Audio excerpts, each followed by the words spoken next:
In this video, I'll be diving into Paramount, Lionsgate, and MGM Studios' presentations at CinemaCon 2025, bringing you the major highlights and showcasing the most exciting movies to look forward to. There's a lot to cover, so let's get started. Kicking things off, Lionsgate has been facing a rough patch lately with a string of box office flops, so they're turning back to a proven winner, John Wick. That's right, John Wick Chapter 5 is officially in the works with Keanu Reeves and director Chad Stahelski, both returning. It was previously rumored that Keanu Reeves would return after it was revealed he had a cameo in The Ballerina, starring Ana de Armas, but it's now been officially confirmed. Lionsgate announced there would also be a John Wick animated prequel, and a spin-off movie directed by and starring Donnie Yen as his character Kane. The John Wick franchise has been incredibly successful for the studio. I just hope that they have good scripts for all these projects and the Hong Kong style action that everybody loves is on the same level or better than the previous John Wick films.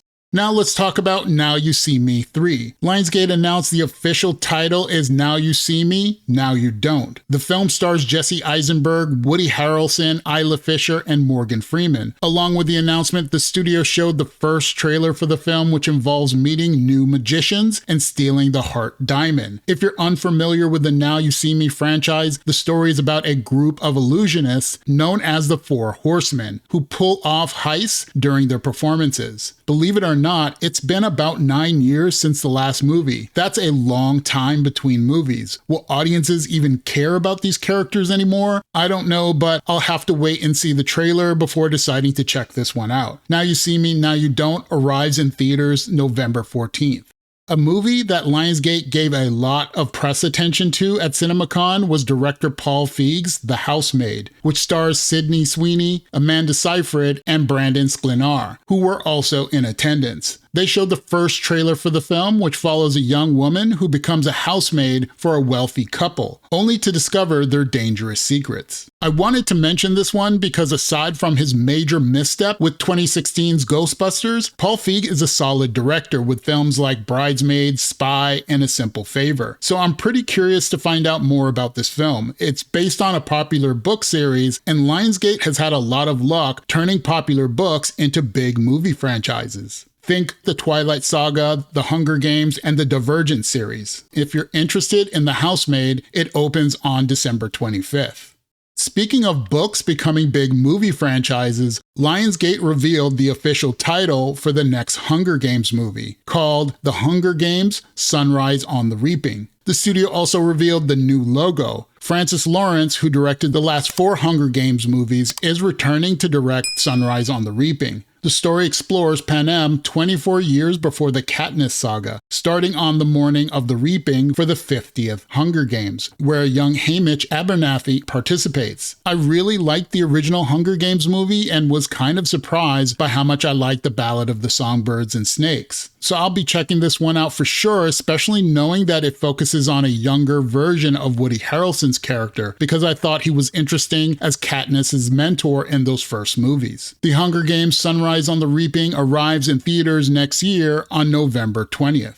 Moving on to Amazon Studios, the studio plans to release 14 films in theaters next year. And one of those movies is a live-action Masters of the Universe movie, starring Nicholas Galantine as He-Man, Jared Leto as Skeletor, Alison Brie as Eva Lynn, and Idris Elba as Man-at-Arms. At CinemaCon, the studio showcased footage from the movie featuring all the He-Man characters in their iconic costumes. Jared Leto appeared as Skeletor, but only as a hooded figure with his face hidden. I've seen photos online of Nicholas Galantine bulking up to look more like He-Man. I still think it would have been a lot easier to cast an actor that already had a muscular physique. I grew up watching Masters of the Universe, so I'm looking forward to seeing the trailer when it drops. The movie comes out June 5th, 2026.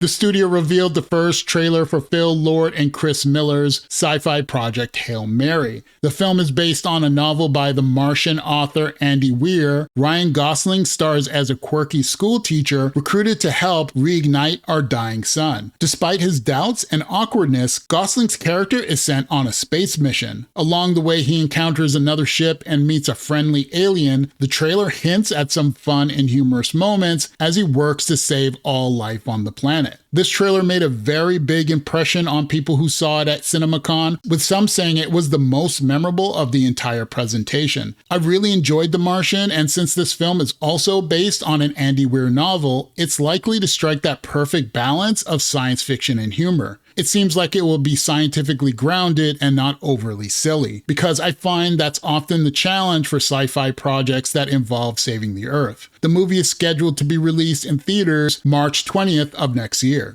Now let's jump over to Paramount's CinemaCon presentation. One of the movies that I've been very curious about is director Edgar Wright's The Running Man, which is a remake of the 1987 sci-fi action movie starring Arnold Schwarzenegger. The movie stars Glenn Powell, Coleman Domingo, and Josh Brolin. This time, Paramount went back to the original Stephen King novel to make the story more accurate to the book. The story follows Glenn Powell's character as he participates in a reality show called The Running Man, in which contestants win money by evading bounty hunters, drones, SWAT teams, and more sent to eliminate him. Attendees got to see the first trailer, which opens with Glenn Powell in a hoodie walking through town. We also see a montage of him training, and Coleman Domingo's character, who is the host of the show, gives a speech. The teaser shows scenes of several people hunting Powell's character down with knives and guns. There's an action-packed sequence that includes his character falling through buildings and running for his life. It ends with him saying, "I'm still here, you blankheads," as he holds up the middle finger. To me, I have to be honest, I hate to say it, but it feels like Paramount is getting desperate to remake any familiar IP. The original Running Man wasn't even one of Arnold Schwarzenegger's best films, and it's a bit strange that they chose to remake it. I know the book takes place in 2025, but that was the future when it was written, so the movie will likely be set in the near future anyway. That said, people at CinemaCon thought the teaser looked good, so I'll have to reserve my final judgment until the full trailer drops. The Running Man opens this year on November 7th. The studio also made some announcements for some animated projects that are still in development. Looks like we're getting a Sonic the Hedgehog 4, Teenage Mutant Ninja Turtles Mutant Mayhem 2, and the title has been revealed for the animated Avatar: The Last Airbender movie called The Legend of Aang: The Last Airbender.